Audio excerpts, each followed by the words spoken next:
All right, we're back. What happened to our music? I somehow just muted that. I got Wow. music? Here, we'll do it again.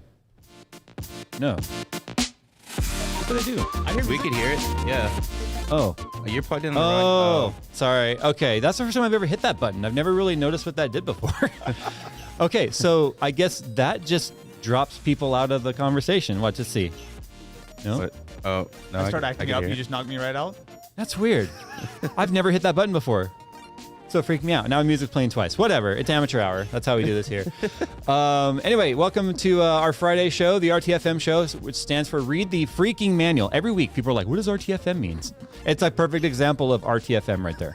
Obviously, Phil has not suddenly morphed into Austin Evans or doing a really good Austin Evans cosplay. I wish. He is off in another state right now dealing with some family stuff. So last week, Austin agreed to join us, and I think that this will end up being a pretty good show. So why don't you tell everyone, Austin, who you are in case they've never seen you, which is probably rare, but... Yeah, so my name is Austin Evans. I've been doing tech videos for too long. And we have not done anything together in quite a while. No, a lot of people probably already know this. We used to be in the same building. Yeah. We moved, and so the collabs became harder because you can't just walk down the hallway. Yeah, yeah. But now I think a lot of people are feeling a lot more comfortable doing some collabs again. Yeah. People are out there being safe, being sane, and it's kind of nice not just being our little threesome like normal, because I'm telling you, we run out of ideas when it's just us.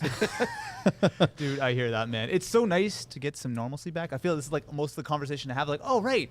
Isn't this nice to be able to do this? Isn't it nice to be able to do this? But Yeah. it really is. It's something you kind of take for granted, especially when it comes to video, right? True. How often do you get to do video with people, all of a sudden you go, oh, I got to do my own content for a year and a half. Well, I've always liked the crossovers. Yeah. I feel like there's a lot of, and you and I are not exactly the same kind of content. We have very similar interests, but we present in a very different way. Yeah. So I feel like it's a fun crossover. I forgot to mention, so the Elijah Craig bottle that I had is nearly finished off. For my 40th though, I ended up with Like five five bottles? more bottles of it. Somehow people got this idea that I just really love whiskey, and I do. That's why today we're going to be enjoying some Japanese whiskey. This is Toki. This is Suntory from Toki.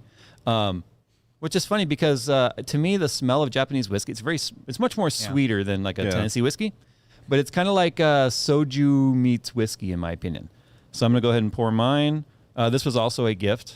I do a little bit of a heavy pour, so Thank you. I'll let you pour what you want. I don't know how much you want or how much you can handle. How long were you live for? Let's go. 90 minutes. And you are rum and Coke? Yeah. Okay, rum and Coke. Yeah, this is how we like to finish off the week. So Dude, cheers. that's a good move. Absolutely. Let's go ahead and enjoy that Cheers. one. Cheers, friends. To podcast with friends. There you go. Oh, that's so smooth. Oh, that is good. That is That so is smooth. sweet, though. You're right. Wow, I haven't had Toki in a while. Yeah, I mean, I drink a lot of Tennessee whiskeys and bourbons, which Yeah. have a lot more heat, a lot more. The notes are very different, Yeah. but you can just tell by the color of it, right? It's so clear. It's so clear. Yeah. Anyway, we got a show for you guys today. A little bit of everything. Kind of got some car stuff. We got some. I don't know if you've ever seen the format of the show. Was I supposed to watch an episode first? No, that's probably better that you didn't. It's probably better that you didn't. You would have been like, you know what? I'm busy. I'm busy Friday. Like today? Not sure about that. So basically, we each have a kind of a topic that we like to talk about, and then we alternate every other week. Either it's a tech tip, and the slogan for that is this week's tech tips brought to you by Nick, Phil, and Jay. Not to be confused with Linus Tech Tips. Ours are actually useful. Hey. That's what we like to say. But and then the alternate weeks is just Oh, yeah. tech rants. what just grind your gears, right? So that'll be sort of the format. And also, I want to mention, guys, the merch. Every single time. No, you're fine. You're fine. I don't. I was gonna ask you what size you were, but I'm out anyway. People will probably notice that, like, I keep upping the orders and how much we do. Yeah. And you it keeps. actually hold inventory. Yes, I hold inventory. Oh, okay. Yeah, that's the whole thing. Yeah, we're able to get better rates that way, better course, deals. yeah. And I had to trust when we started doing that we were going to actually be able to sell them. Yeah. And we continue to sell out, so we continue to order more. And so we have seasonal merch. The designs are gone when they're gone, right? And then we move on to the next one, and then we might do an end of year, like the best one. Yeah. Like we bring it back for a limited time. Every single time we increase the orders, and then we still run out. So what we've done is we've just placed another order. However, we've opened up, if you guys go to jcsense.com and you want the Size Matter merch, or Size Matters merch, it is open for pre-sale right now. Ooh. So it is a mid-run pre-sale. If your size was out and you want it, you can go buy it right now, and they are shipping at the end of June. So we're about 2 weeks from receiving the inventory. We catalog it. Well, not we have a brand that does it, right?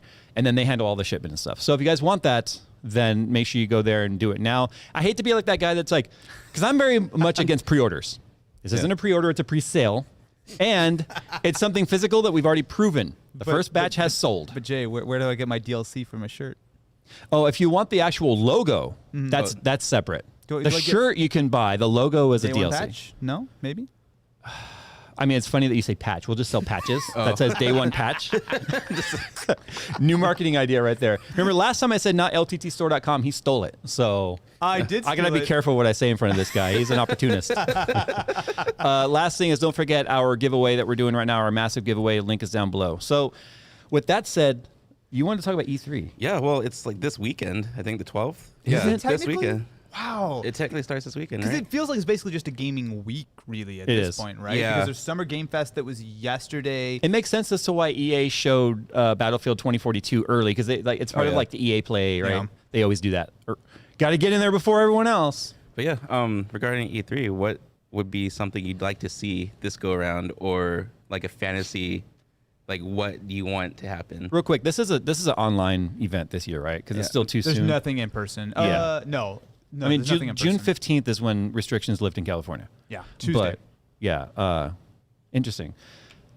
I don't know though, because I've just started getting back into gaming. Yeah. You know the life. You're busy. Yep. You start to play a game, or you sit down and you're like, do I have time to sink into this right now? No, I don't. I'm not going to even get started. Yeah. But I would like to see more people really kind of get on the, I miss good simulators. Like racing simulators or Flight sims. Oh, flight Flight sims. sims, okay. Flight sims. How much did you play Microsoft Flight Sim? I've played it since the very first one. So, The most recent one, though? Have you well, tried yeah, I have. And I was most disappointed with it versus Really? because of the one, it's Microsoft. They use Bing Maps. So a lot of the data is old, right? Okay. Second, go fly in Taiwan. There's no Taipei 101. Like it's the fifth tallest building in the world, and it's not modeled. Whoa. Go fly around Long Beach. The US the Iowa Yeah. has trees growing out of it. Because some of like the okay. major stuff I want to do, like low and slow flying to go see, it's just wrecked in that game. Sure, Flight Sim 10 or FSX didn't have much 3D scenery at all. That's It old, was though. Yeah, it was just generated 2005 or 6. Wow, was it really? Yeah. Ooh. But a lot of the minute. generated scenery is really generic and not real. So it's like, take your pick. They actually modeled our house and stuff. It's there because they take that map data and they're able to turn into, just like Apple does, right? Turn Yeah. into 3D models. But the thing is, their map data is really old. And two, it's just, even though they've done updates to make it better, Yeah. it's still, for our area, it sucks. So I stopped flying. So how much do you play racing sims? Because I know you have a setup, right? I do. How much do you actually play it? It depends on if I'm getting ready to go to the track or not. Oh. Yeah, if I'm getting ready to go to the track, I do a lot of cobweb brushing off on the simulator. Yeah, especially I'll put on iRacing or something, and I'll find something that handles very similar to the ZL1, and I'll just go out there and just throw it around and start to get the reflexes back. But I really have used my sim more as a tool than a gaming simulator. Yeah. I had a sim for a while, but honestly it was taking up so much space and I was using it so Right? infrequently. I took it apart. I was like, you know what, this is literally half of a room. I had that and a desk in my office. I couldn't fit anything else in. And it didn't feel like I Yeah. was using it enough, so I took it apart.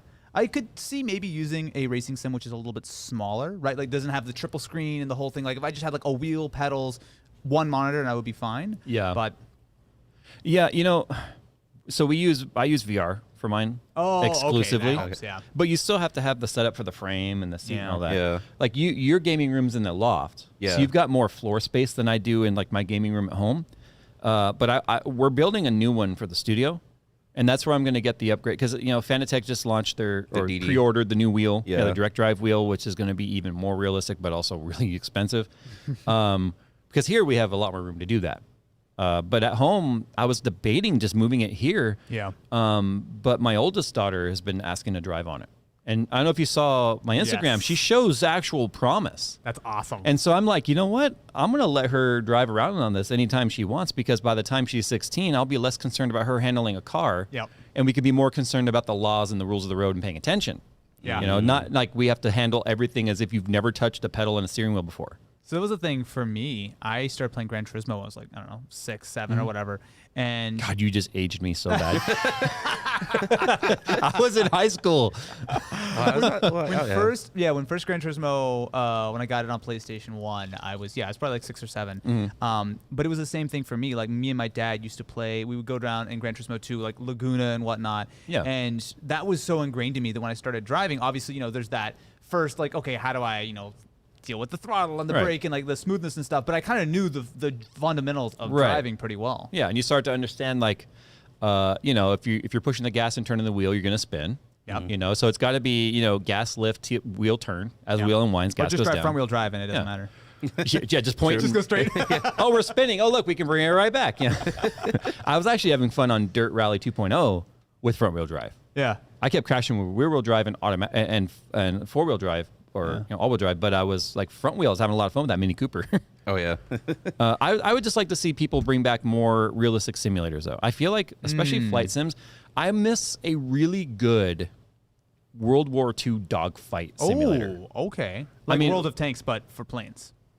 Well, okay. Like Air Warrior 2, like that kind of throwback. I haven't played Air Warrior, but when I grew up, one of my two favorite games was Aces over Europe and Aces over the Pacific. All right. And these were just player versus AI, dogfights, missions, shoot down X amount of bombers or defend bombers without losing X amount, and the graphics were, at the time, felt really good. But I look now at screenshots and I'm like, wow, isn't it funny how your brain distorts the realism? Yeah. But I just want something modern like that. Yeah. And Battlefield 5, I was hoping, I know it's not, it's an arcade game essentially when it comes to flight, but I was really hoping that they were going to at least bring back the aerial fights like they had in Battlefield 3 and 4 with Battlefield 5 and at least gets you some of that dogfighting, and that just never happened. Well, it's definitely the controls, right? Because like to get it, like it's hard to do that with a controller, or especially trying to fly a plane with a mouse and keyboard. Yeah. Yeah. Yeah. Because, I mean, we've got HOTASes and stuff, which would just make it, obviously a lot better. Yeah. Now, every time I mention a flight sim, everyone talks about DCS World, DCS World. DCS World is awesome if you have the time to learn how to actually fly a real plane and get real weapon systems online and ordnance set up. And now, every time we would get in there with like our friends and Phil and you, isn't it like, okay, we're in and all right, 25 minutes of setting up startup time. We're still sitting on the flight deck trying to figure out how to load and I had so much fun in the Warthog because I would just fly around the Warthog. And because the Warthog could actually get up pretty quick. Yeah. It took about 3 minutes to get all the ordnance loaded and stuff. And I didn't like to do the ready to fly. I liked the realism of it. And these guys would get so mad at me because I would take off and I'd be orbiting above. And then as soon as they're like, okay, they're taxiing, I would just, I'd brap them. And they would just, oh, man. They get so mad. Yeah, they had to restart. We had to restart. So it was all blue on blue, but it was still fun. Until they actually figured out how to shoot me down. And then it became F-16 and F-14 versus Warthog dogfights. Yeah. Until I figured out how to use the air-to-air reticle. I never figured out how to use like the backseat of the F-14 though, because that you could radar lock and just shoot from miles away. Yeah. Oh yeah. You guys are you're nowhere in sight. Type of thing. But yeah, DCS World, it is the ultimate in realism. But again, it's modern. Yes, I have the BF-109 and older planes and stuff in there, but I would just really like to see a modern, non-SimCady flight sim combat simulator for the era of the 1940 through 45 conflicts. That'd be kind of neat. I feel like we're not going to see that at E3 this week. No, I don't think so. I don't think so, and that's why I'm disappointed. How about some Souls games? You want to play 7 or 8 more Souls games? Oh, jeez. Dark Souls 45. I don't touch those. Like, I watch playthroughs and like, yeah, this is better. I don't purchase it at all. I know you probably you might have gotten it too, but we had gotten a whole bunch of emails like, here's the Dark Souls, blah blah blah. You want to be a part of Dark Souls? I'm like, no. I've just never really personally been into Souls type of games. Like I know that there's like obviously a huge market for that. People really enjoy it. Yeah. But for me, it's not. I don't like my games to be that hard. Yeah. Like I'm just I'm lame. But is that because of the less amount of time you have now? Because now you're married, you got your business obviously, and it's just like I don't have that kind of time. It's that, but also like video game time for me isn't like when I was younger. I was like more try hard, right? Like I was like I would try to be competitive and all this kind of stuff. Full completion. Yeah, all the bonuses and a little bit. I wasn't quite that bad, but like I certainly was trying to be more into things, right? Nowadays, when I give some video game time, that's my relaxed time. Yeah. So like a lot of games, like I want to enjoy the story. I want to like see. I don't necessarily need to be super challenged and die and try it over and over again. Obviously, there's some challenge and like kind of getting better and stuff. But for me, gaming time competes with like Netflix time or Right. TikTok time, where it's like this is You start having to make a relaxing. choice. Yeah, you have to start choosing. And that's the thing. If games are just frustrating you, Yeah. then it starts to fall down the priority scale of that choice you're going to make. Yep. You know, it's like I've been enjoying going back and watching shows from I don't want to say my childhood because they're not, but like my early adult years, right? I mean, for those watching, I'm 40, and so it's like I can go back 20 years ago on shows and rewatch them because I've forgotten most of it. Yeah. And then just remember how funny shows were back then, and I guess how edgy they were then versus now. You know, let's just leave it at edgy. But but yeah, I don't know. I just gaming for me right now. That's why I didn't even know E3 snuck up on me because I've just not. Same. So I just downloaded and played this week Resident Evil 3. Okay, congrats on finishing another game. 3. It's Yeah. only 6. Okay, I finished it in 6 hours, which is a C, or no, 9 hours and 30 minutes, which is a C rating. But now I'm like, oh, I forgot about these remakes. It's just like the original.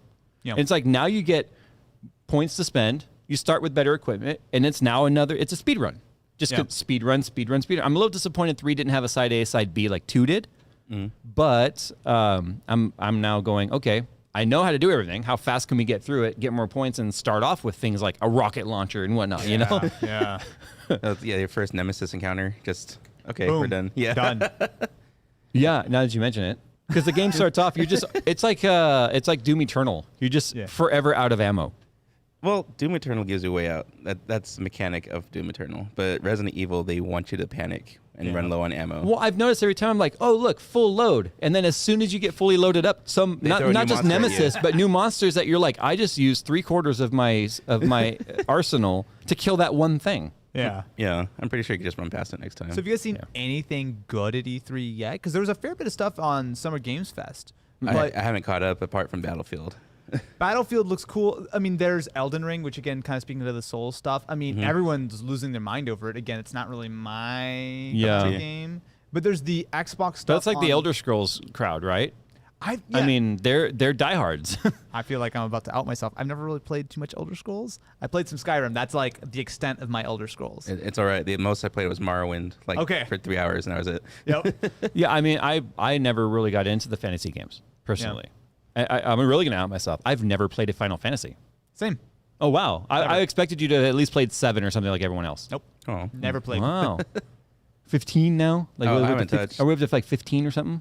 oh, I don't know. Wait, 15 remake plus anniversary edition. I don't know, but I mean, it's my Whatever. understanding though that Final Fantasy is kind of like Far Cry, where they're not similar games, but every one is a different story.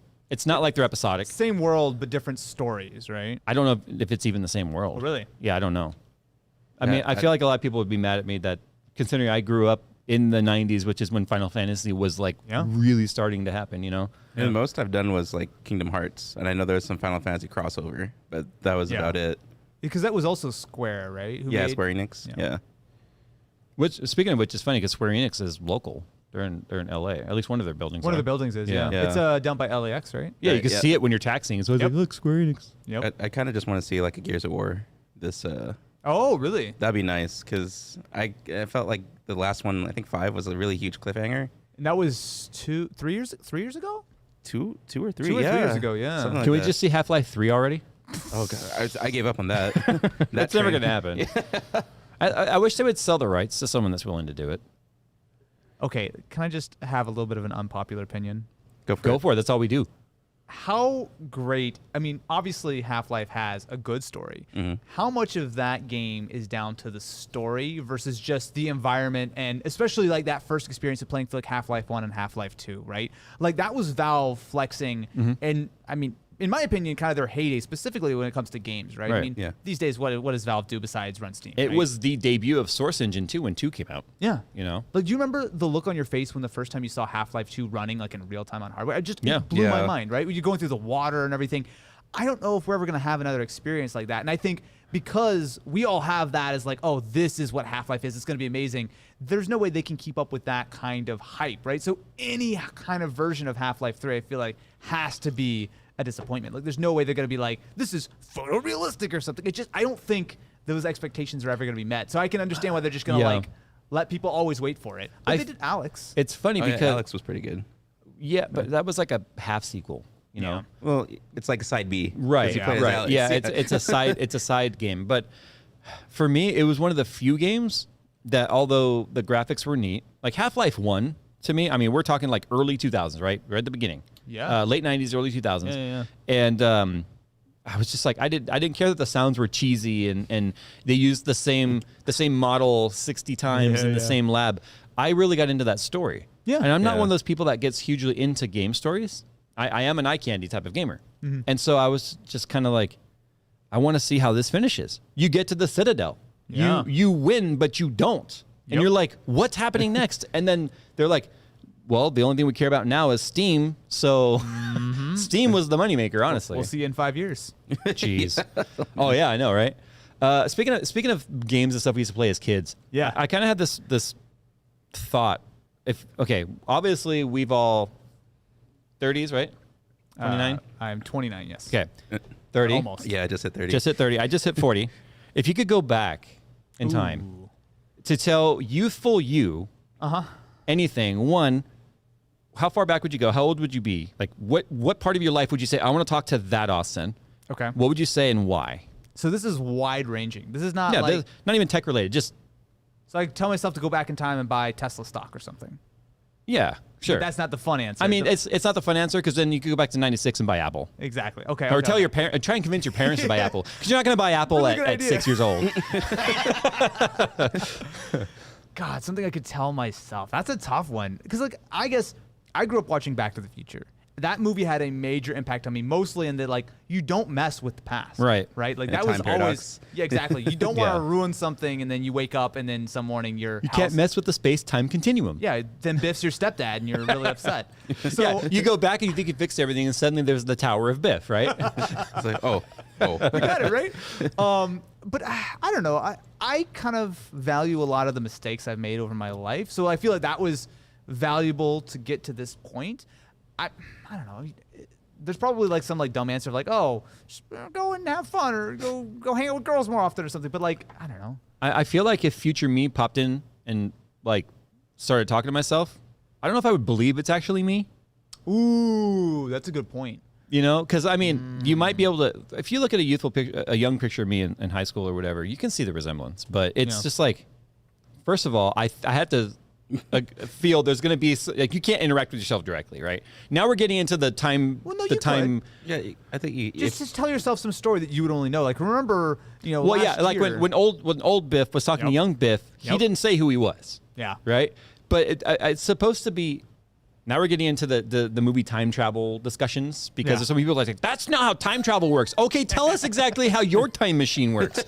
No, it's like there's I think the space-time continuum is about the memory thing, right? Right. You're creating something in the past that's suddenly having to route itself in real time into future you, right? Well, it does, or it can be separate timelines too. Which that's always the way that I've thought. Which is how you have Loki. I haven't watched Loki yet. No, I haven't watched it either. I'm just saying that's how Loki exists. Apparently, yes, that part's already been leaked. It's when they went back in time and he went in a different time. Remember, he stole the thing. Anyway, if you haven't watched Endgame, that's on you. That's old now. No, I think for me, it would probably be honestly like everything's gonna be cool. Like yes, that's the answer. It's like trust me when it's like trust. If I knew it was me, like listen, everything's gonna be cool. Yep. You got cool cars. No, I'm just kidding. there's more important stuff than that in life. But You'll find out what 900 horsepower feels like one day. I'm kind of like you in that I feel like everything that we went through got us here. Yes, absolutely. So changing that in the past might screw that up. I agree. That's actually absolutely the right answer. When I was younger, I used to have a lot of anxiety, specifically around like health and just like what I would do with my life and blah, blah, blah. And just having like, hey, you know what? You'll be alive. You'll be fine. Everything works out. Like just keep on doing your thing. Yeah. I think that would have removed a lot of stress. But on the flip side, what if that removed too much stress and I chilled and I missed an opportunity and I went in a completely different direction? That's why I'm always so afraid of like anything you do would ruin it. But I think that's like the safe generic answer of like, hey, you'll be okay. It all works out. I was joking around with Nick earlier. I said I would just go tell my 13-year-old self that Baby Ruth is not worth it. No. You've heard that story, right? No. Oh my God. I don't know if I should tell that on the street. What would you tell young you? I would probably tell myself, don't do that intercooler before you leave for Taiwan. Like, don't get that garage. This man speaks the truth. That. Oh man, yeah. Leave the Volkswagen alone. Just leave the tune. I still love how that car ended up in Alaska, as far away from you as it could get. Yeah, with a better turbo. So. Yeah. We're over here like waxing philosophical about our lives. Like, yeah, that intercooler is not a good idea. That still bothers me. How about to just this day. don't prepay for the work? Well, I learned that, but I would say don't. This man get the paid up check. front. We're going to be here for 3 hours. I don't know if there's not enough alcohol in my cup to hear this stuff. I'll tell this quick story about the Baby Ruth thing, and it's super embarrassing, but you know what? I was dedicated to that Baby Ruth, man. Okay. All right, so it's middle school, 8th grade. Got it. And I lived right, like from my side yard, because I lived on a corner, you could see the back fence to the school, like where the fields are. Yeah, That's yeah. how close I lived. Yeah. But if I walked past my house a block, there was like a quick stop, which is like a quickie mart kind of a thing, right? And I was just like, you know what? I got $1 left from lunch. I want a Baby Ruth. So I walked past the house, right? And I get my Baby Ruth, and I'm walking back. I'm probably a half a block away from the house, and then I start to get like a stomach cramp. And I start to feel like my stomach drop. You know, that whole... Yes. And you're just suddenly like, oh, my abdomen's cramping. Uh-oh. I know this feeling. So I start to kind of double time it. Now, you gotta if you guys have never seen the picture I posted, I'm not going to dig through my phone right now. I look like the redheaded kid from Sandlot, only not redheaded, okay? Chunky, curly hair, bad clothes, right? Just bad skin. I looked like him, but brown hair. Okay, got it. Not even kidding. Great picture. Yes. So I'm like doing the shuffle, right? Because you're just like, okay, if I'm gonna make it back. If you ever had to go to the bathroom real bad, and then the closer you get to the toilet, the more it intensifies. Yep. It's like your body's like, oh, there it is, time to go, and you're like, no, it's not time to go yet. So I'm like shuffling down the sidewalk, eating this Baby Ruth. You're still eating? It's a king size. Yes. It took a minute. Okay. I am like nibbling on the Baby Ruth. Here's the thing. The best way to eat a Baby Ruth is to just sort of like slowly bite off a peanut or whatever, right? And just maybe eat the caramel, like savor it, enjoy it. Yeah. I'm a fat 13-year-old kid. I'm gonna enjoy the damn Baby Ruth. There you go. I gotta drink. I cuss. If you cuss, you drink. So. Oh, we don't have the equalizers. We have Nerf guns we would normally like shoot each other with. Ah. So I'm getting to the side yard of my neighbor across the street, right? The house that's facing us. He's also on the same street. He's out front mowing his lawn. Now, I'm walking down his side yard. He's walking with the lawnmower like towards the side yard from his front yard, right? So like a T like that. We're going like this. Right. I can see my house. It comes into view. Oh, no. I'm wearing shorts. Oh, no. It happens. Oh, exactly what you no. would expect. Now, our neighbor at the time, he was probably in his 70s. His name's Lee. He's just mowing his lawn. He kind of looks at me like this, like, what's happening? Because I'm kind of doing this, like, shuffle. I've got this face, and I'm eating this Baby Ruth. As he looks down and sees deuces dropping out of my shorts. Oh, man. Wait, you still eating? I'm still eating the Baby Ruth. Why?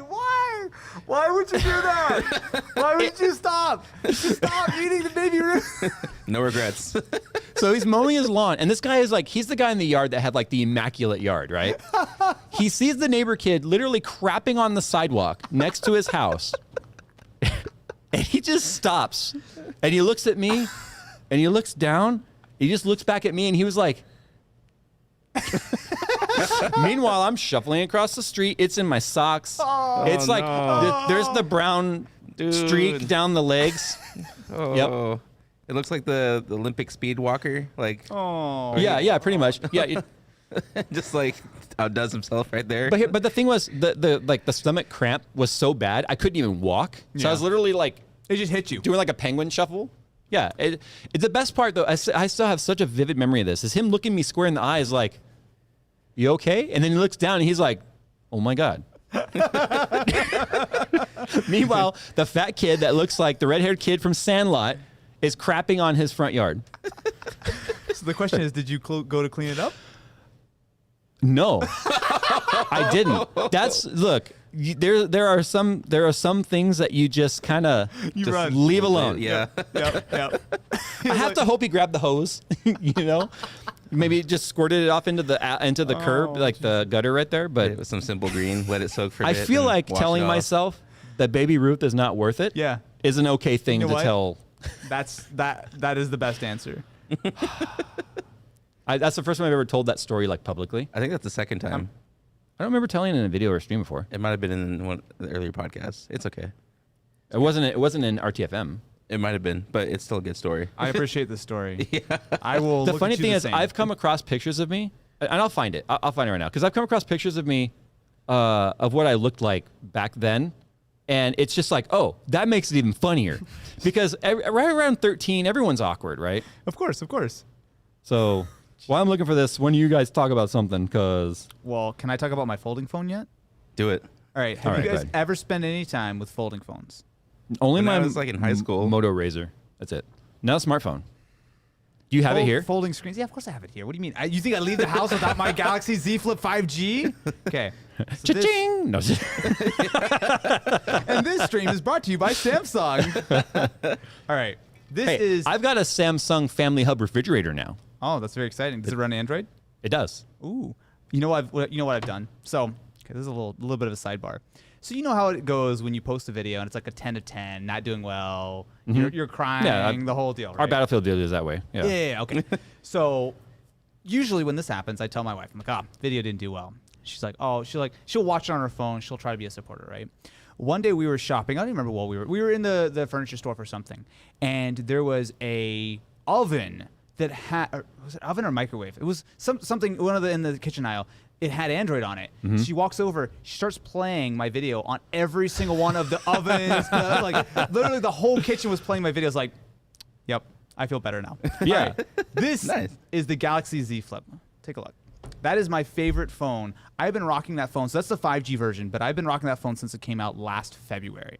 So it is a folding phone. There's a couple different types of folding phones. This is the one I personally prefer. I like that it holds the position almost anywhere It you put it. does. Yeah. And if you open up the YouTube app, it'll actually play the video on the top half of the screen. It'll move everything over. So it knows when it's folded? Exactly. Okay. So the reason why I like the Z Flip is because look how tiny that phone is when you fold it. Now, Austin's been doing... It's like a Game Boy SP. Austin's been doing... Exactly. You can run a Game Boy emulator and put the Yeah. buttons just like an SP. So, Oh, so snaps. if you guys don't know, Okay. Austin's been doing mobile lifestyle tech for a long time. I've never been system. like super interested in it. So seeing him so excited about something that's not an iPhone, I love it. Is I amazing. love it. So the thing is, I appreciate how small this phone is, right? Now, I do carry an iPhone as well, right? So I have the iPhone 12 mini and the Z Flip. Okay. And I like this because I can carry both phones with me really easily. The iPhone's nice for like iMessage and I like the video and the camera is better. But for everything else, this Z Flip is so nice, especially because it has the fingerprint sensor, so it's so easy to unlock and everything compared to, Face ID with the mask. because I saw the photo that you shared on social where you just had it sitting on the airplane tray. Yeah. I assume that was coming back from WWDC. No, that was coming back from a Toyota event. Oh, the Toyota thing. Yeah, that's right. yeah. But it's really nice. Yeah. So if you're actually watching video or something, it'll just play on the top part of the screen. So I would actually play the stream, but I'm pretty sure that's a bad idea. We'll get mad echo. But yeah, I really like folding phone. Oh my goodness, that does look like you though. That does straight look like you just crop in on the eyes and the mouth. That's absolutely you. I'll post this on Twitter if you guys want to know. That was the guy crapping on the street. That does make it funnier. That does make it funnier. Yeah. So if you guys want to know the picture of what I look like, I'm gonna post this on. You don't have to follow on Twitter. Just go to twitter.com/Jays2cents and you'll see it. Oh my god. But Z Flip, man, I think this is absolutely the move. So right now, Samsung is the main company who makes folding phones. So they have the Flip, which is the smaller one. This unfolds essentially to a slightly taller standard phone, right? Then there's the Z Fold, which folds out to be like a small iPad, right? It's like a 7-ish inch display. The idea with that one is that It's a little essentially- weighty though. I It's heavy. wasn't expecting it to be so heavy. This guy? Yeah. Oh, wait till you try the Z Fold. Z Fold is basically like double. Oh, the but size. it's the full width. Fold. Yeah. So it's essentially on the outside you have a display which looks kind of like a slightly smaller smartphone screen. You open it up and then on the inside you have essentially the full tablet experience. What I love about this though is seeing it come to mainstream now because CES 2013 was when Samsung started showing the wraparound screens. The rolled- Remember they showed the concept videos Yeah. of that. It started with something simple of like just an edge display. Yep. So you could see the notifications and stuff.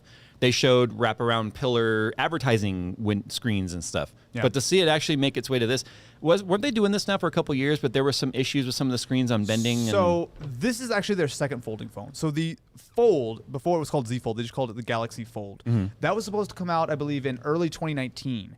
And there was a pretty major snafu because they sent it out to reviewers. And reviewers, there's like a screen protector that was on the side. You could peel it, but I think some reviewers started to peel it. It kills the screen. Like you're literally peeling the screen off of the phone. Okay, that's what I thought I saw people talk about. So they delayed like the Quentin phone. mentioned it. I think Marquez did too. Yeah, I think it was like Mark Gurman who did it first, but a bunch of people were having problems with it. So essentially, they froze the phone. They delayed it by like 6 months and like added like there's like these little. I don't know if you could look really close, but there's these like little bumpers right here. Okay. On the edges, which essentially kind of help to hold it in, and they make it very clear. Hey, don't peel anything off. Don't be an idiot, right? So that was the first phone that came out, but it was very much kind of. It had a little bit of a reputation, right? Folding phones are not as durable as regular phones. So there's also the Moto Razr. So there is a new So the version of Razr's back. The Razr's back, and it's in the same kind of form factor. If you ever look up the photo, it looks a lot like the original Razr, but you open it up and you have the folding full display. display. I'm not sure if I would like one that folds into a cube like that, or like the Fold, which is, long way. Do you like larger phones?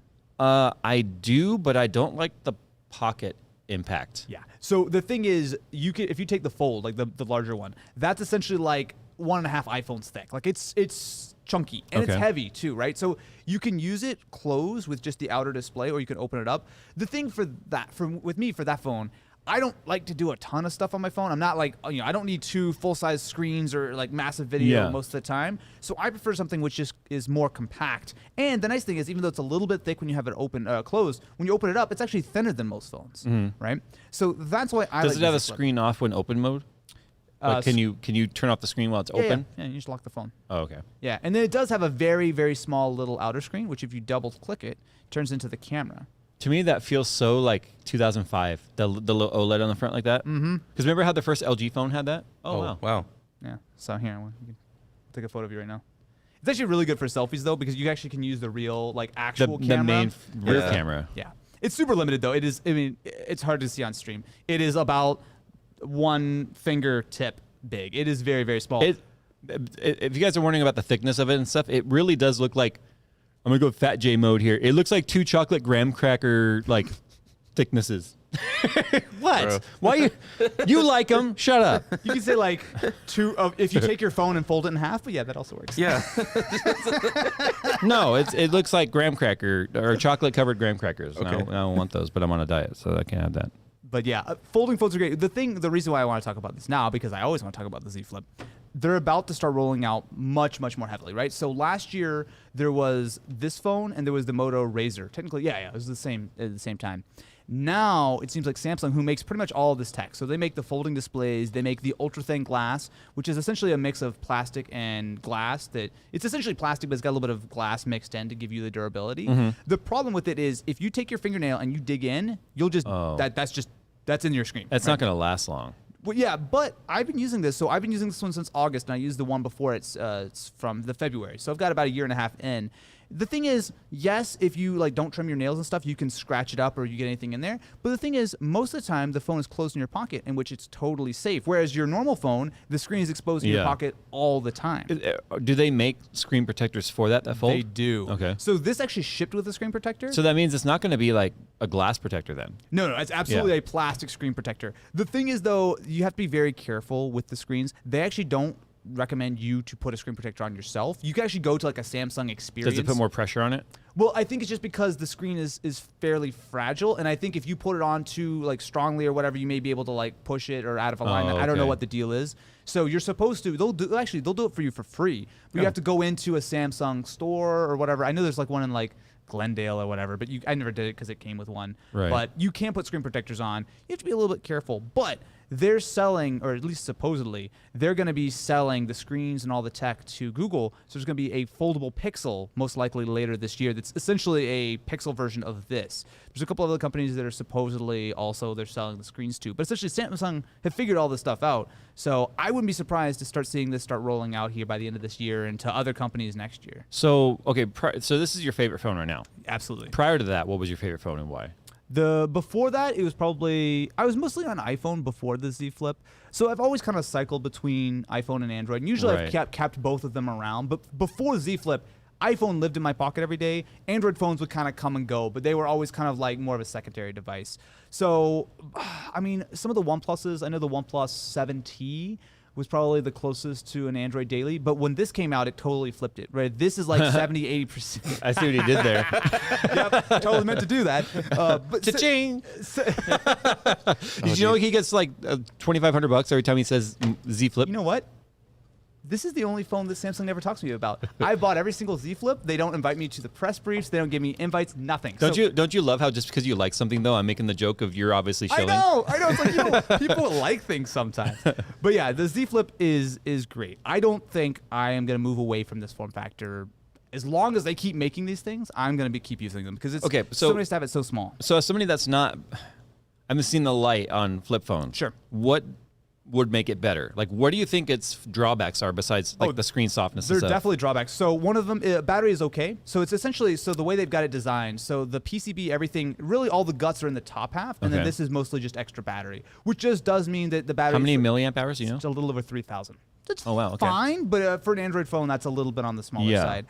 Also, because you're folding, right? So you have to consider the cameras are always going to be somewhat limited because of the Z height. So you Right. think about like the thickness of this. You can't put like some massive like 48 megapixel sensor or something in there. So this is essentially has the same camera as like the S10 or the S10e or something. So it's got a wide angle and it's got a standard. But mind you, this camera hasn't changed since February of last year. So it's a little bit old. This is going to be refreshed probably in the next couple of months. So camera is fine and the battery life is fine. I also have some minor performance issues, Okay. mostly when I'm like really flexing like multiple windows open at the same time because all of the cooling has to be done in half the phone. So Right. you don't have that full, like you can't do a huge vapor chamber or something like that. So you lose. So if you're doing anything intensive or gaming on it, will you see stutters and slowdowns? Eventually, yes. It depends on what you're doing. I've actually had more issues with like multitasking. So like being on like multiple, like I was on multiple video calls at one point, and that got it so warm that it actually closed my second window. Oh, wow. But that being said, that's like happened to me once. Like most of the problems I've had with this phone are like every few months I have like, oh, this thing slightly bothers me or that thing slightly bothers me, right? But but it hasn't been enough to make you like Absolutely turned off not. from it. In fact, I've tried to switch away from this. Like when the Pixel 5 came out, when the OnePlus, like there have been a couple phones, S21, that when they came out, I switched over to them, and 2 weeks later, like, you know what? This just isn't doing it for me, Yeah. right? The folding form factor, the fact that you can be on the phone with someone and go, okay, cool, later. To have I the do power to miss hang that up on someone. because I miss the angry like with my razor like, you know what? And it makes a little when you shut it, you're like, yep, that's it. Look, most people don't get it, and I think I'm in the minority. I have to assume pocket dialing is also a lot harder with that. Oh, it's impossible. You will never, Yeah. will never, like, that's the nice thing is you're never accidentally doing anything with So the you phone. shut it, it's closed, it's locked, nothing's gonna happen. Yeah. And then when you open it up, there's a fingerprint sensor mounted on the side, a physical fingerprint sensor, which I really appreciate. Works super fast. The thing about the phone that I really like is that not only is it different, and it has stuff like, it'll sit halfway up, so you can watch video like when you're on a plane or something like that, or you're sitting in bed. But the thing is, I like how tiny it is. It really does feel like something different. I can toss it in my pocket, throw another pair of like earbuds or something in the pocket, and it doesn't take up the whole space. Like it's a smaller wallet, essentially. Let me ask you this then, as a you are an Apple fan. Do you think Apple will ever adopt the folding phone? Yeah, I don't think they're going to do this. I think they'll do it the fold style, where it'll be a small phone or like a normal phone that opens up to be like a tablet. Okay. Which I'll have to say I'm in the So minority. it'll be bringing phablets back then. Yeah, exactly. I think this is more of a niche thing. I think this is more so for someone who doesn't want more functionality, but wants a smaller device. If you want to be able to do mega multitasking, you want to watch huge video, all that kind of stuff, you want to go for a fold, or you want to go for whatever Apple decides to do, like a big folding iPhone, because that actually allows you to do more. This just allows you to do what you do right now, but in a smaller form factor with some minor advantages. But personally for me, I much prefer that because the fold is way too big and bulky that I would ever want to carry it around all day. It's funny because I see so many comments that are just like, they can't believe that you actually like this phone that much. I actually like this phone this much. If you go through like my Twitter, my Instagram, I like proclaim my love for this thing. I've seen it. nonstop. I've seen nonstop. it. Yeah. I absolutely love it. It's so cool, right? It's not the perfect phone. It's expensive, right? So this phone cost $1,400 when it came out. Oh, geez. Wow. It's down to about $1,000 now. And everyone hung Apple for going $1,100. yeah. The Fold is $2,000. Jeez. So these phones are expensive. That's right? like laptop pricing. It's Yeah. really nice laptop pricing. Yeah. So like, I'm not here to tell you that everyone needs to go buy a folding phone, blah blah. But I'm here to say like, I've seen the future, and this is at least a part of it. I think. Do you see yourself using that? Oh, probably not, honestly. It's I mean, it's really, really awesome. He just got a 12, so he's like, he finally got. I came He was from on a 6S. for the longest time. So Hey, you know the 6S just got iOS 15. oh, It's well, still up to date, man. It's still up to date. I have to try it out. Well, not when his battery health says see service center or whatever. Battery health is buy a new iPhone. Yeah. Just buy a new one. But yeah, I mean, it's dope. I like the idea. Like you told me, it could run the Game Boy emulator, which I think will be the only reason I would use What's it. funny is I personally don't care so much about a flip phone, but I wouldn't mind a flip tablet. Yeah. I personally wouldn't because I don't like the space the tablet takes up when I put it in my drawer and stuff. A giant screen that's always exposed, like you said. Yep. So if you gave me something like 11-inch iPad Pro size, Yeah. that can fold in half, then I'll keep that in my nightstand, travel with it. I'm always afraid when I travel with the tablet that I'm going to, like on airplanes and stuff, I'm going to somehow, with someone, there's always that person that moves your bag and shoves their stuff up in there, right? And I usually carry a backpack and put it under the seat in front of me, but sometimes I will have the tablet in my carry-on. And then I'm always worried about it getting damaged or broken or bent because they keep getting thinner and they keep getting more edge glass. And that's just, in my opinion, weakening the structure. And I keep getting worried that it's going to get broken. Do you use tablets a lot? At home, I do. I use tablets more than computers at home. Really? Yeah. Interesting. What do you do on your tablet? Is it mostly like content consumption or? Content consumption, video calls, like almost all business that we do at home is taking place on like tablet video calls. Wow, that's impressive. Pool management. What? Pool management. Yeah, I did take one. I did purpose one of our old iPads and put it on the kitchen with a stand to do nothing but run our Pentair app. Dude, your backyard looks ridiculous. It's pretty. So you're embarrassing me. No, I look at it, I'm just like, oh, that looks like fun. I looked at the weather for next week. I'm like 105. I know where I'm going to be. Inside the air conditioning. Well, yeah, until the afternoon, and then we take the dip. No, I underestimated how well the pool heater worked. Yeah. So it's a 400,000 BTU pool heater. It's the biggest you can do for non-commercial. I don't even understand what that means. That sounds like a lot. So that's just the heat rating. Yeah, right? yeah. It's 400,000 BTUs or British thermal units, of not course. American freedom units. Oh. I don't know what the difference would be. Can you convert that to American freedom units? Get back to me. Hot. It's hot. Couple hundred bald eagles, dude. Like, Well, to put it into a couple hundred bald eagles, how many screeches is that? freedom screeches. No, put it in perspective. Like our entire house, the meter, Yeah. with all of our appliances, including a gas tankless water heater, was only a 410,000 BTU meter. So that's the flow rate of it. Or the flow. pool takes the whole thing if you're could've. really cranking it. Right. So they upgraded us to a 1.3 million BTU meter just to make sure we would never run out of flow rate. But anyway, it's a little ridiculous. I cranked that because my daughter had a swim lesson. Yeah. And I forgot. I cranked it at like 8 a.m. and I forgot to turn it off. Now the pool, they were like, hey, the spa could take about 30 minutes to get to full temp. Yeah. The pool will usually take all day. Okay. At like 1 p.m., I looked at the pool and it was 92-degree water temp. I was like, oh crap, I don't want a 25,000 gallon spa. So It's a Why hot not? tub. yeah. I stuck my foot in and I was like, you can't really tell the difference between outside and in the water. Oh my So God. it was funny because the pool was borderline too warm. Oh.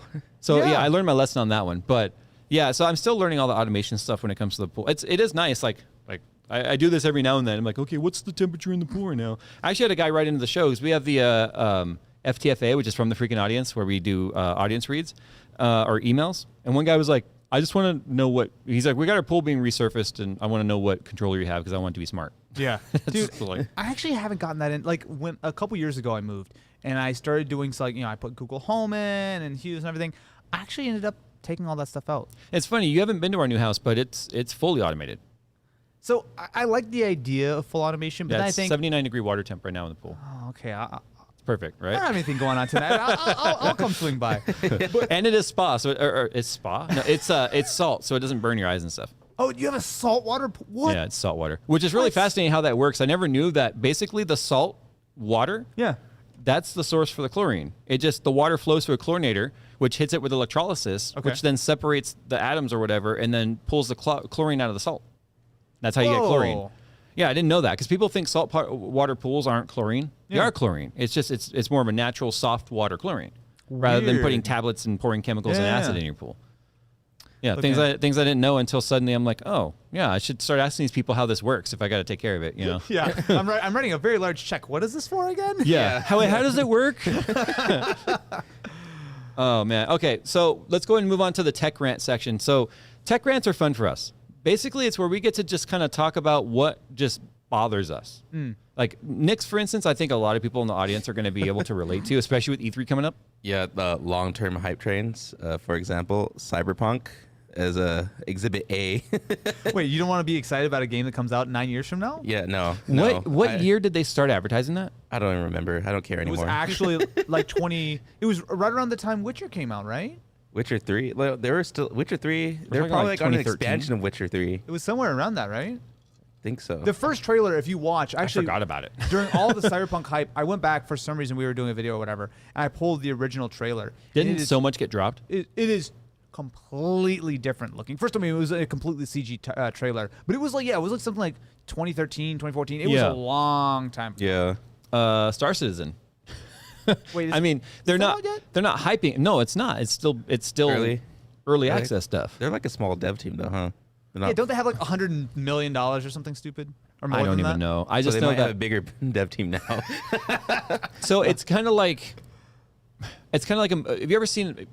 We haven't been in the movies in a while, but Yeah. you go to the movie theater. Usually, it's in the front of like some big box office hit. They know it's going to be a hit. They put the best trailers on the movies. They know they're going to do the best. And you see some movie advertised, and it's a 4-minute trailer or 5-minute trailer. It's long. And you're like, oh, this is going to be so good. And then you see the date, and it's like 18 months away. And you're just like, oh, come on. yeah. How many more trailers are you going to see Yep. in that 18 months? How much of the movie are they going to give away in that 18 months? Because they have to keep coming up with a new trailer. They have to keep hyping it, right? So it's like the game version of that. yeah, but I think they Are you should still salty over Cyberpunk? I mean, you stopped playing it forever ago. I'm waiting for like a better update. They keep I- saying we fixed stuff. I played 5 hours. I'm like, you know what? I'll enjoy this 12 months from now. yeah. So I played. It's probably the first game in a long time that I did a complete playthrough pretty quickly. Oh, you did? I did. Like day one. Yeah. Or day one-ish. I mean, the first week. Okay. The first week I Something like downloaded that. it, and then I mean, I probably finished it in 3 weeks. Okay. And That's I pretty did, and fast. I did a lot of side missions, not as much as these guys. Like Nick was just like, I'm hitting every question mark along the way. Yeah. I don't care where it takes me. If there's a question mark nearby, I'm do grabbing it. So that was his play style. I stayed mostly to the main campaign, and then I did side missions usually to boost up my level so I could use something I grabbed. Fun fact: like 80% of my inventory I still can't use because they expect you to do the side quests. And build up your levels to be able to use various items. So I ended up beating the game on like, I guess Nick was like, you kind of did it the harder way because I couldn't use the higher level weaponry and stuff. I was doing it more difficult, but it was fun because there's multiple endings. I saw 2 endings in that game, and I was like, okay, good enough. You Yeah. know? And then I started asking them like, what ending do you get? Because at that point the story is so similar, it's just small deviations. Yeah, that I was the think- idea with the beginnings too, right? Because no matter which character you pick, you merge into the same Yeah. story fairly quickly, right? Right. Yeah. Yeah. Yeah. Whether you're Street Kid or I Corpo. started as Corpo because Same. prior to YouTube, I lived a corporate life, and I was like, that just sounds like me. I'm going to go Corpo. Right. And then I was like, oh, I made a mistake. But then I realized every single one of them, you make a mistake. Yeah. Yeah, That's yeah. just the way it goes. So anyway, But yeah. Oh, go ahead. no, what were you going to say? I was gonna say like I think companies should kind of adhere to like if we can't release it in this year kind of deal, Yeah. then don't bother showing it like or teasing it. Just Like Rockstar, they're usually pretty good about that, right? yeah, I'd say they 'Cause are. what was Red Dead 2? They announced it, and it was like going on sale like 6 months later or something, right? Like, Yeah. it was fairly close. I felt that was very How comfortable. much time do you need to build hype, though? Like, do you need 6 months? I don't know. We should ask CD Projekt Red. Well, there's okay. Here's a flip version of this. Think about Fortnite. Fortnite is another game that was announced years and years before it came out. It turned out to be a completely different game. Yeah. But it's another one where you go back and you look at that trailer, and it's like this is nothing. Especially if you played Fortnite recently and you see like the crazy cinematic stuff. You're like, this is not in the same universe of game. I can't believe it's called the same thing. Didn't they have 2 separate modes though? Like Save the World and Battle Royale, right? Okay, yeah, okay. So like, I'm assuming Save the World was like the one that they marketed for, and then it became the Battle Royale. It right? is. It's one of those things I feel like where I don't remember Save the World. that's like that was like Fortnite, and then Battle Royale was a thing they added later, and then that became like what everyone played. Because I think you actually had to pay for Save the World. Like that was like, it was just like a game. I want to say, and don't quote me on this, everyone's gonna immediately fact check me. I think Fortnite was originally announced in the Xbox 360 days. I don't even think it was the Xbox One was out. It was a long Was it always time intended ago. to be a free to play? No, I don't think so. I think it was so. meant as a paid game, like a survival kind of game. And over the years, they like restarted the development, blah, blah, but there were years and years in between it. Huh. Well, okay. So my rant, we were talking about smart homes a minute ago. Yeah. I'm a little tired of every time we talk about, I'm as excited about the smart home features as you are about like the Z Flip. Yeah. To me, it's the coolest thing. I've grown up with the Jetsons. Yep. You know, having smart homes, and I don't have a robot named Rosie running around cleaning after me. I have a wife named Jenny that does it for me. Do you have a Roomba? She gets mad at me. Don't worry. Do you have a Roomba? I do not have a Roomba. You can name that one Rosie if you get one. I don't know, man. I don't know. Something about I just don't know how effective the robots are. But no, in all honesty, though, I love the smart features of my home. Yeah. I love it laying there in bed and be like, did I arm the alarm? Did I lock the door? Yeah. I can't remember. So I can either look at my phone or just be like, hey, dingus, good night. And then everything like... Wait, dingus? Yeah, I don't want to say the A word because we've set off thousands of dinguses in the past. Look, man, don't upset the dingus. I would never say, Alexa, repeat after me. Jay's 2 cents is the best channel in the world. I would never say that to my audience. But anyway... yeah, I don't know. That was shameful.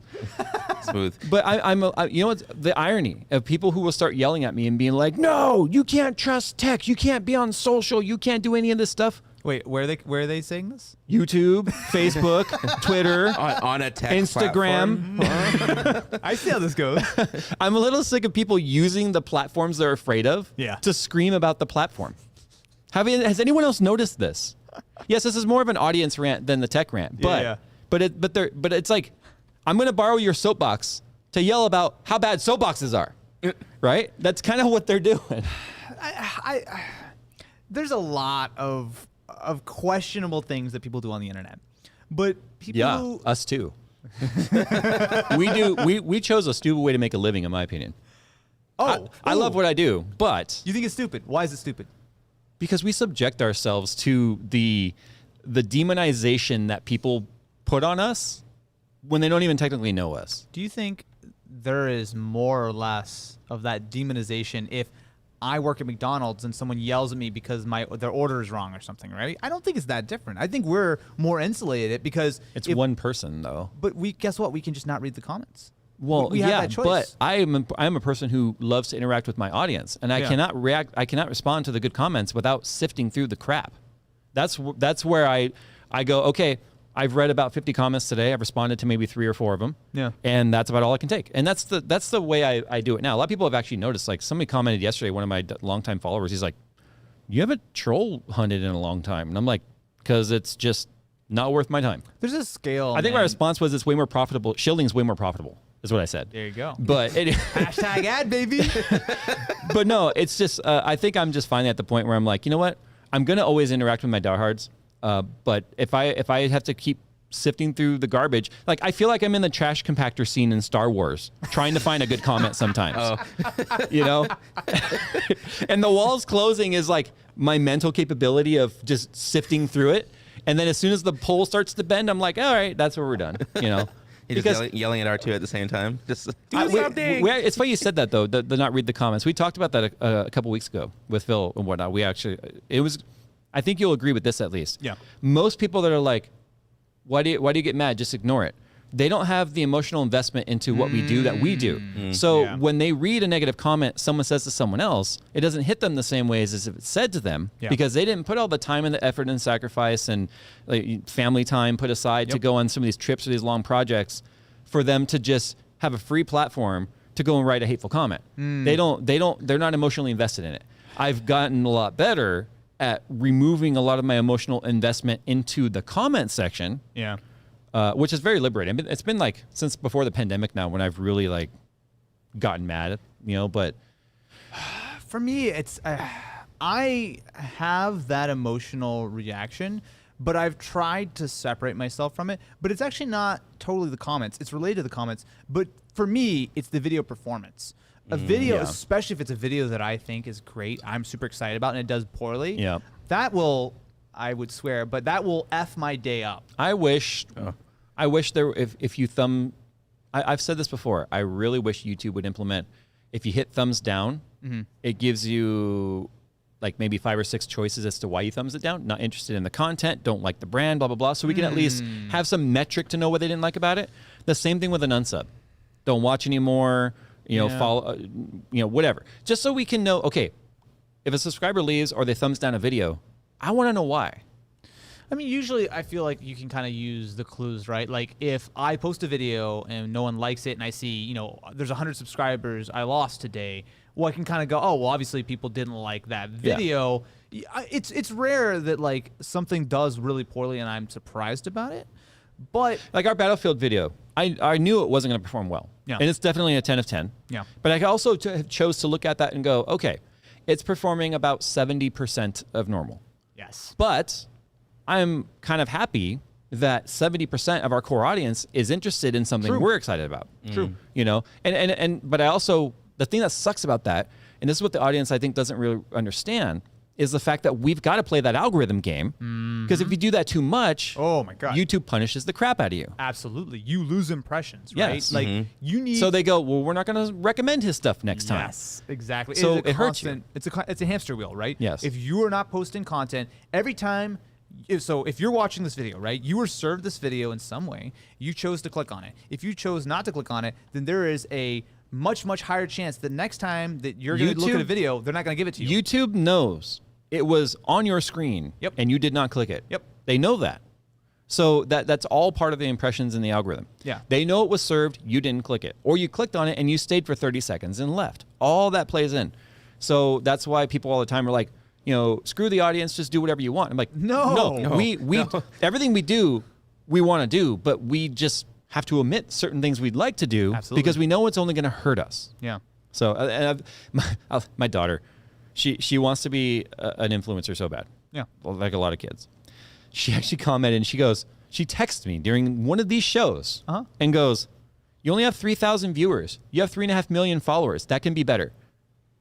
I was like, oh, kid, all right, we're going to have a chat later. She doesn't understand the law of percentages and tens. Have you noticed everything's like a factor of 10 or cut in factors of 10 at some point? True. That is true. Yeah, it's like 10 is the weird number. 3,000. So I think what a lot of people don't understand is specifically about live stuff. 3,000 live viewers is very different than 3,000 views on a video. Here's the thing. We have 3,679 concurrent viewers right now, but we've had 40,000 people come by. Exactly. And how many of these people have been sitting here for an hour, right? Like an hour of watch time compared to 10 seconds of watch time. To YouTube, it counts as a view, whatever, right? Yeah. But there's huge differences in that. We also know that this is the type of show that a lot of people will come back and enjoy later. It's not a great hour. 3 p.m. on a Friday. If I had a choice of if I were going to watch my own stream or watch a stream of me or go do something with the family, I'm going to go do something with the family and come back and watch it later or just listen to it on the podcast or whatever. Yeah. The stream we enjoy doing the stream for the sake of the stream. We know that for the first bit, we're 10 episodes in now. We took a big dive on interactions, performance, video views, and everything. Because as soon as you start interacting with live streaming, YouTube holds the replay, like the VOD, like a video, and penalizes you for it. Yep. We're past that hump now. We're starting to see all the stuff come back to normal. Good. Because you have to stick with it, right? Yeah. But I enjoy doing the show. And because of the 3,800 people now that are in here that decided they want to spend their Friday afternoon with us. That's awesome. So what's your rant? Well, I feel like we kind of got into part of it, but I guess I have a little bit of a separate thing. So I just came back from a Toyota event, right? Have you guys ever driven a somewhat modern Toyota? Specifically, have you seen the infotainment system? Yes. Okay. I have not. The last Toyota I've been in was actually our 2017 Sienna minivan. So the system is basically the same. it's old, right? Okay, yes. So, That was my biggest complaint with Toyota. yeah. So they're now rolling out a new widescreen, almost kind of looks a little bit like Android, right? Very nice. You've got like pinch to zoom. It's got like bonded glass. It's coming out, I believe, on like some Lexuses, but I'm sure it's going to come out to Toyotas. It's their new kind of corporate design, right? Because to be honest, one of the things I loved most about the AMG is the interior and the infotainment. Yes. So that got me thinking, right? So most car companies run themselves like car companies, right? Yeah. They release a new model. They follow the dollars. They deliver it to you. They're done with it. Right? Can I add to that? Please. I feel like Japanese companies stick to very old methods and ways longer than other brands. I feel like Europe kind of moves faster. I think it's a different culture and different sensibilities on like what they like. Yeah. But it got me thinking, like, so many companies, they release the car, and the car that you pick up on day one is the same as it will be for the next 20 years until it's gone, right? Mm-hmm. But nowadays that isn't really the case, right? A car has to be a piece of tech like everything else. You expect to get updates. Look at Tesla, right? Look at how different the software is. You wake up some morning and all of a sudden your car will be faster or have some new feature, whatever, right? Well, I've never had it wake up and get faster, but with Tesla, I know you can. You can, yeah. They'll like unlock new modes or like they'll prime the batteries or whatever. But like, we're so used to this in all aspects of our lives, right? Of our phones, our computers, Our everything appliances. Absolutely. You're going to get a new update. Your YouTube's going to run faster or something. But thinking about it from the car sense, right? Of obviously we are all car enthusiasts. We all like cars, and obviously they're not going to download a supercharger or whatever. But there are things that can be done, and especially when you have like CarPlay and all these things, you can get these upgrades. And it's crazy to me to see that car companies are just now getting on board with like, okay, you know what, we're going to do all of the updates and whatnot. With the Mercedes, I've because it's all smart, right? And the infotainment system is basically the body control module for the car. Yeah. Right? It controls the car, and then the engine control module controls all that, TCM and all that. I just showed you I lowered the AMG because I bought from like the Ukraine an OBD2 module where I DLC'd lower suspension. Wait, does yours do the It doesn't thing? have. Well, it's supposed to. Really? It has all the modes it's supposed to have, including the dynamic and the 4MATIC Plus and all the off-road modes and sand mode and all that stuff. And that's supposed to bounce you to get you out. It doesn't have it for some reason. But it's one of those things where like I was talking with the guy that writes this software, right? And Browbus and all them do this same sort of stuff. I was looking through the list of things he offers. It's like you can turn on so many of the functions that they want to charge you $2,000 or $3,000 for a package for. Okay, this is an older thing. Yeah. I think it was BMW. Don't quote me on that. They were charging not only for CarPlay. I want to say, I don't think it was BMW for this one. Someone was trying to charge you to unlock your heated seats. What? But that means they're already heated seats, and they just didn't turn them on. Yep. Like, I mean, and I guess you can look at Tesla, right? I mean, every Tesla ships with all the hardware for their full self-driving, but you pay $10,000 for the software upgrade. What pisses me off about that is a car company could look like the hero and be like, all our cars have heated seats. All of them. Yep. Every trim, every model.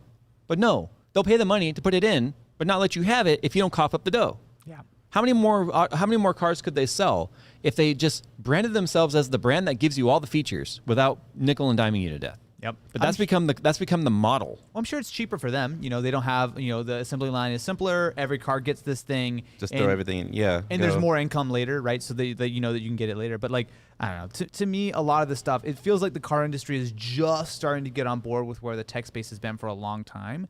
And the idea that you shouldn't spend $20,000, $30,000, $40,000 plus on a vehicle, a piece of tech that sits there and never gets better is crazy to me. I feel like those days are over. Yeah, it's true. The RAM blue screen on me once, which is crazy. Wait. Actual blue screen? Like blue? It wasn't a Windows blue screen, but it was blue. Yeah. The Uconnect infotainment system. And that was really weird to get it back. It was at the beginning of one of our vlog videos, but that was a problem in the beginning. I was having all sorts of weird infotainment system stuff with the RAM. Now, that's the only issue I've ever had with the RAM. Yeah. But what I like about the RAM, unlike a lot of other cars, is they just download the update and they tell you after, like, update applied. The RAM tells you an update is available. Do you want to do it now or schedule when? So I'll usually make it for the middle of the night. Yeah. Because it's like the vehicle needs to remain off for like 40 minutes. Yeah. And I'm like, well, if something happens, I need to leave. I can't have it sit stuck in, its bricked mode because it's not, going to let me move because it's doing a download. But ever since it did the software update to the Uconnect, I haven't had any of those weird issues. That's good. At least they're paying attention and they're upgrading it and updating it. Well, and to be fair, a company like Ram, I hate Dodge. Now, I like that Ram has split off from Dodge. Okay. And it's not a Dodge brand anymore. Sure. It has a Dodge engine, but Ram is actually just it's part of Fiat Chrysler, right? Stellantis now, right? Yeah. And so I'm just happy the fact that they took their best-selling truck and we're like, fine, let's no longer penny pinch with Dodge. Let's separate into its own brand. And it's an amazing truck. Yeah. But there were little like software quirks like that.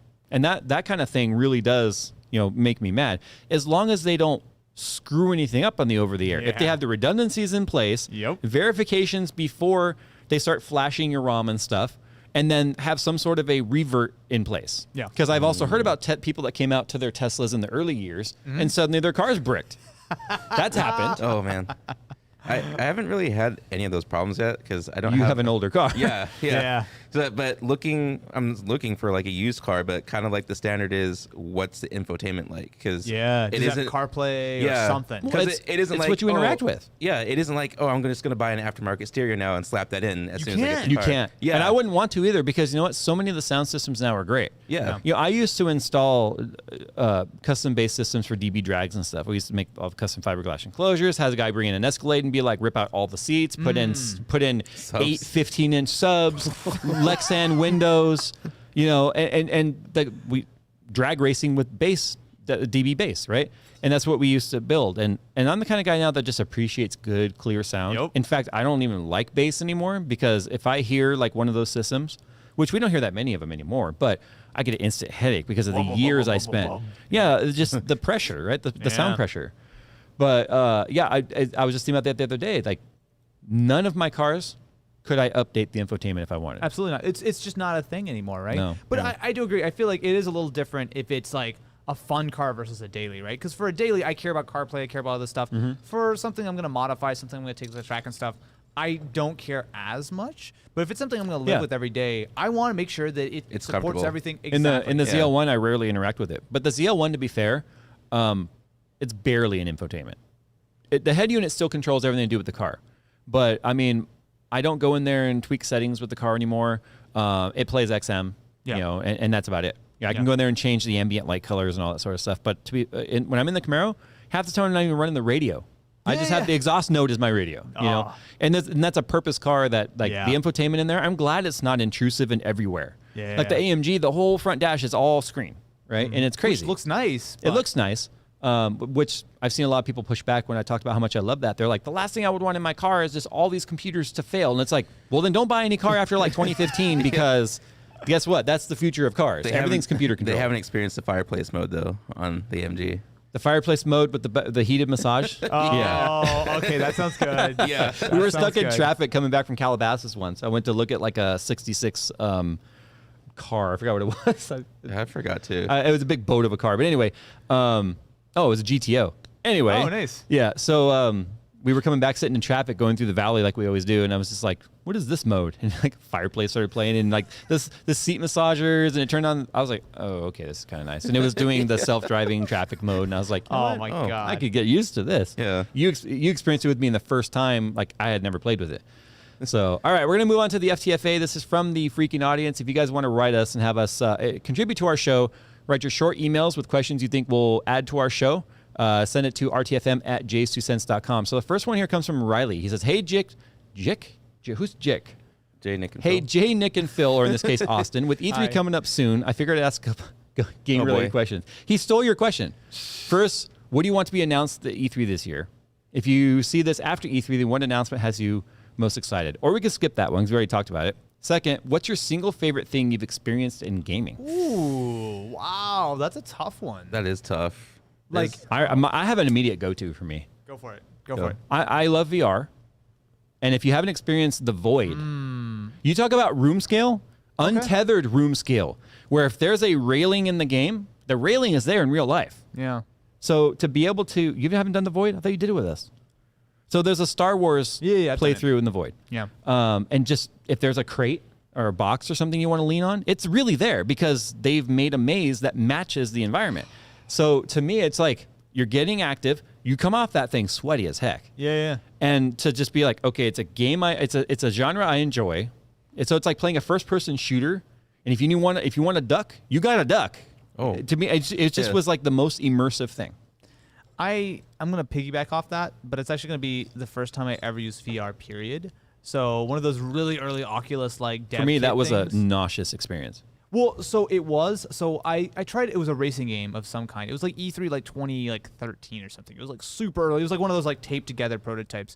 But seeing what it felt like to be kind of like behind the wheel and kind of just see what it was like, it was one of those things where the promise of that I don't think has ever still been fulfilled, of it being like as good as I thought it would be. I think it eventually will get there. But like that moment when I put that headset on, when I took it off, I walked out of the room. I was like, I've seen the future. Yeah. I've seen the future. Well, and VR has been something we've been seeing in the movies since like the 80s and the 70s even. You know, to finally get to that point where they're kind of meeting. well, all we need now is just better resolution Absolutely. in VR.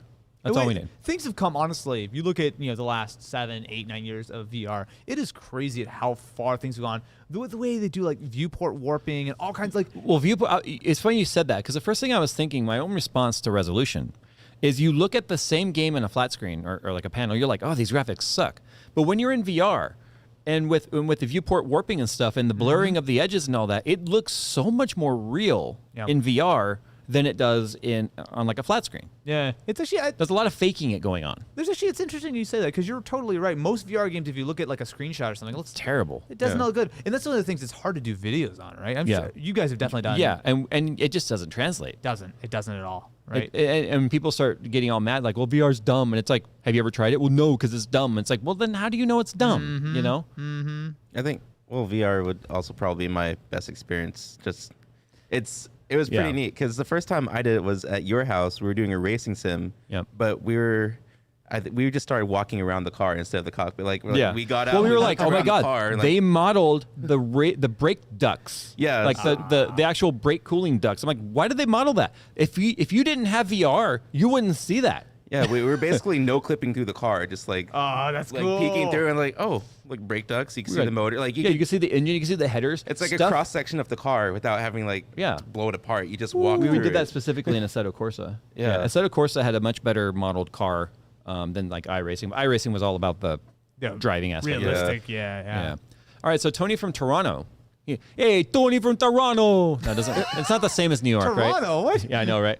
Tony from Toronto, eh? Okay. Oh, Jesus. Are you finding it increasingly difficult? I can say that. My father's from Quebec, okay? Okay. Anyway, Okay. Are you finding it increasingly difficult to not comment on political issues? In the past, you've made it clear that you want to avoid any political discussion at all. However, as a longtime viewer, I'm interested in your perspective and believe it is only through talking more about these issues that we can better understand one another. Have you considered creating a separate channel for expressing your thoughts? Apologies in advance if you dislike this question. Jay's 2 politics. Let's go. I kind of took this one only to explain and reaffirm my position. Okay. My existence in your guys' life is about sharing my love for tech. I talk politics, but not online and not with strangers. I talk it specifically with my own family and friends. I feel like that's where the discussion starts. With my kids and all that, and helping people understand like current events, what's happening, what's led to here. I'm a history buff, so I feel like you can predict the future by understanding the history. Sure. However, the last thing I would ever try and do is to explain a political position to millions of people who are going to have millions of perspectives. Of course. You are wrong no matter what you do. And some might say, well, then fine. The people that don't agree with you are going to leave, and the people who do are going to stay. I'm not after a hive mind here, guys. Yeah, well, It's not a cult. No. Dude, the cult of Jay. Could you imagine that? Oh man. I mean, we're halfway there. What? How? Explain. I don't know. Rule number 1 of Cult of J is you don't talk of Cult of You J. You just buy some merch, and suddenly you start having some weird feelings. You don't understand what's happening. I have some pretty strong political opinions, and I've had a lot of people try very hard to get me to express them, but I don't. Yeah. And I've never had a problem with that. Yeah. I'm mostly on board with your thoughts. I've never thought about it in that kind of context, but the gist of it is kind of the same.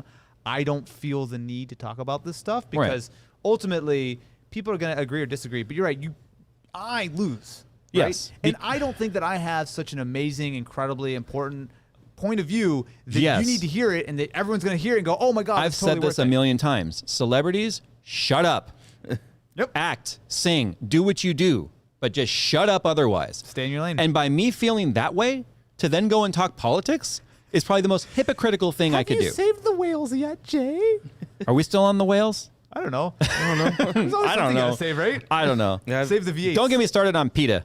Oh man, Just kidding. I very much just. I do like my new meat smoker. I'm just gonna say that. So There you go. Oh, word. Yeah, I really just bundle that into my private life. Like I don't need to talk to anyone about it. you and I have a lot of overlapping political beliefs. We also have differences. We too. also have very different beliefs on things. Yeah. And that's never caused an issue in our friendship. Same Man. thing with you and Phil, or me and Phil. Do you remember the days where like that was normal and you yeah. could be friends with someone who has a different belief? Can you imagine that? You can't. Nowadays? Half these people can't be friends with their friend that has AMD or Intel or Nvidia or whatever now these days. My friend does not play at 144 hertz, so he's no longer a friend. You laugh about that, but that's true. Someone in this chat right now has gotten into a fight about hardware with a real life friend and probably stopped talking to that friend. Someone watching this, I guarantee, has experienced that, and that's dumb. That's this generation's top 8 from MySpace. You know, as a that's a reference right there. as a parent, I've told my kid over and over, all I care about is that you're a good human being. That's all I care about. It's a good North Star. I care about you being a good person and treating other people well. That's all I care about. Yeah. And beyond that, you know, what that means to you, I guess that's up to you to decide. That's life. Yep. But yeah, I'm sorry. I am an idiotic tech YouTuber who blows stuff up with air compressors that the last thing I need to talk to you guys about is our current affairs and politics. Okay? I'm sorry. I would be the last person you would want to follow. Anyway, I only took that question so I could reaffirm my position of no, the last thing you will see from me is a Jay's 2 Politics channel. I'll subscribe, man. I'm curious. No, because that crap will bleed over and you know it.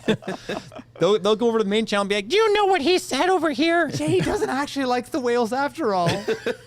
Jay eats meat.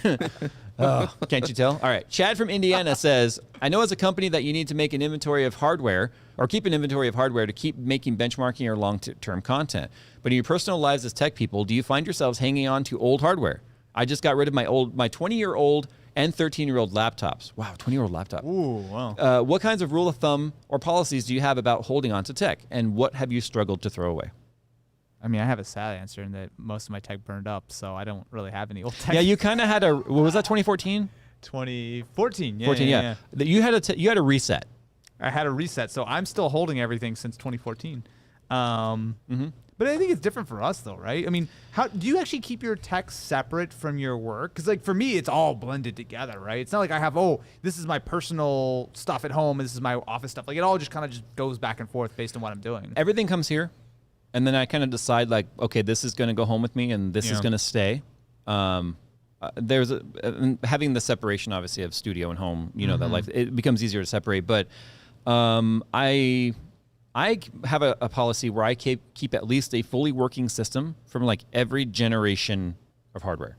Okay. And so for me, it goes back to about 2011. Oh, wow. So I've got about 10 years worth of tech backup, if you will. So basically, like, roughly one system every year, every 2 years. Right, and that's why we were able to bring out some content a couple weeks ago where we did an 11-year-old PC and we did a 13-year-old, 14-year-old PC. That's smart. You know, just to see, like, okay, you can't buy new stuff. So if you're still rocking this old stuff, how well does it play today, and where is it holding you back and stuff? So at least people can start to learn, like, here are my bottlenecks, and here's where I should. Everything I have gets cannibalized. I have nothing complete. Like, almost every system we build gets torn back apart. Like, we have a lot of partial systems here where it's like, okay, we just need to throw in a graphics card or a hard drive or something, and they run. Yeah. You know? Yeah. We have a ton of partials.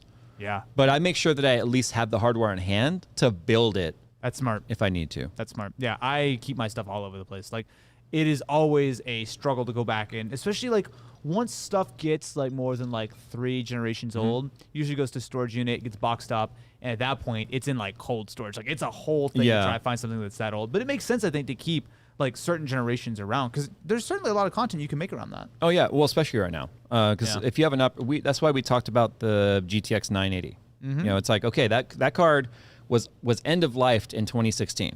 I mean, that was 5 years ago already.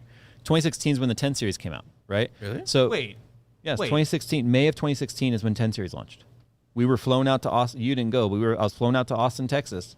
2016? Yeah.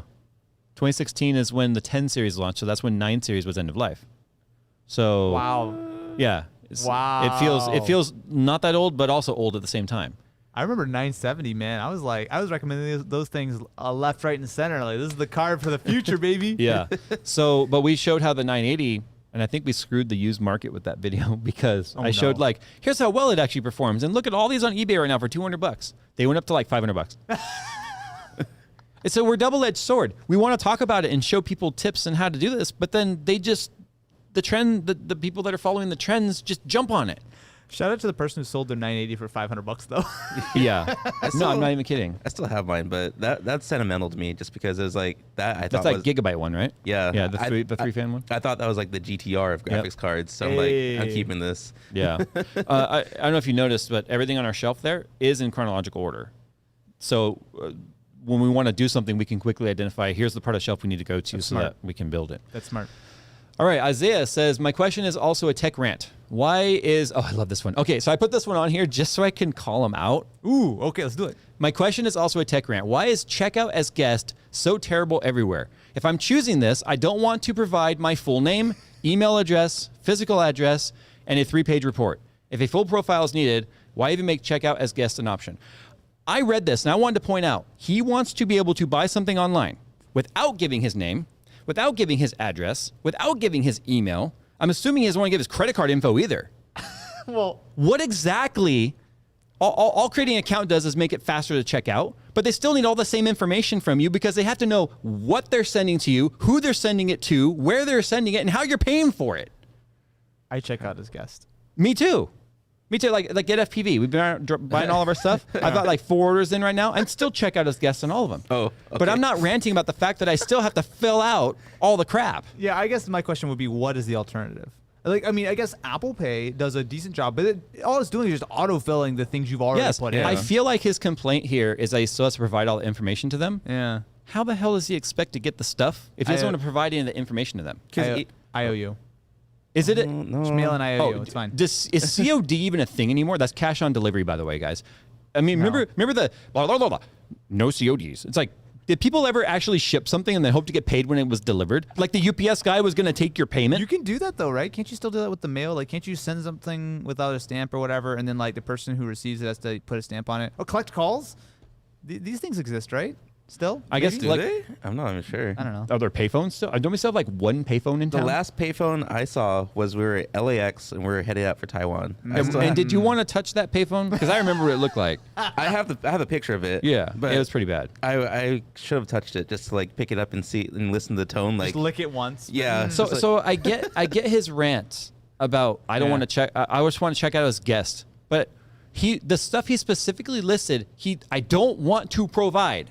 Well, my full name. 3-page report. I mean, sometimes they ask for like security questions. There are extra steps, but generally speaking, I agree. There's like the difference between checkout as guest and checkout as like regular, like create an account is like 30 seconds. It's basically the same thing. Right, and all it does is keep your information on hand. But which guess what? Even if you don't have a profile, guys, all your information is still on hand. Yep. Yeah, but it gets to a point. I mean, you said get FPV. Like, at least for me, I just make an account instead of checking out as guest every time. I only didn't yet because get FPV isn't one of those really intrusive ones. I can quickly go through. And the thing is, I always do it on my phone, so it's just like every time I click a field, the phone knows name, last name. It just because the phone has a memory of what's what. It's smart enough to know what the field is. Oh, I always, I don't know. It's just a habit. I always purchase from my desktop computer. Like I don't purchase from the phone. Yeah. Oh, I do on the phone. Yeah, I do everything on the phone. Yeah. Oh. I rarely because I find oftentimes because they know they have a smaller display to work with, they put the information more like right there and easy to get to. Whereas you go on the desktop and then there's like ads and recommended and also bought and all this other crap. Well, and then it's like PayPal Express or some stores have PayPal Express, so I just click that and it goes to PayPal. And it's but because and Austin knows this life because everything I have has to be like double and triple authenticated and text and blah blah blah because the amount of people that try and steal our crap. Oh, to buy something with PayPal is way more steps for me. Because I have to click PayPal and then log into PayPal and then Face ID and then fill in the password, which is a giant one that I use on a password app. And then it sends me a verification and then click on that and then it brings me in and then fill out all the crap and then go back to the store. Yeah, it's way slower. Yeah, I see. Yeah. So, but that's because I have literally every like authentication. Why would you say that? You're just tempting things now. But I didn't tell them what it is. I'm so authenticated. No, I know nothing. Authentication. I know nothing is absolutely secure. But also, too, and I mean, unless they physically have my phone, I know. They're not going to be able to do it. Remember the days when people would call up to the like Verizon or whatever, and then, I lost my phone and I forgot my password. That still happens. How can Verizon still be doing that crap? The same way Microsoft still does the call in. I need to refresh my number to get my Windows install. Well, let me just say that like my cell phone, none of it's in my name, none of it's in my address, and all of my authentication stuff is on a different number. That is so. Smart. It's like it's all split in a million different ways.